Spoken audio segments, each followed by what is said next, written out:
What's the meaning of cerebral palsy?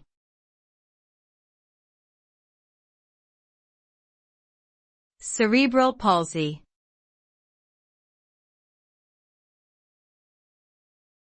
Cerebral palsy.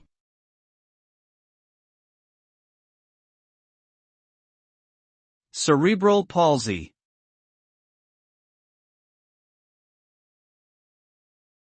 Cerebral palsy.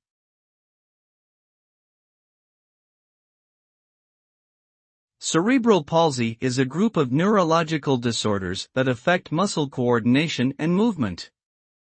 It is caused by damage to the developing brain, usually before or during birth, but may also occur in early childhood.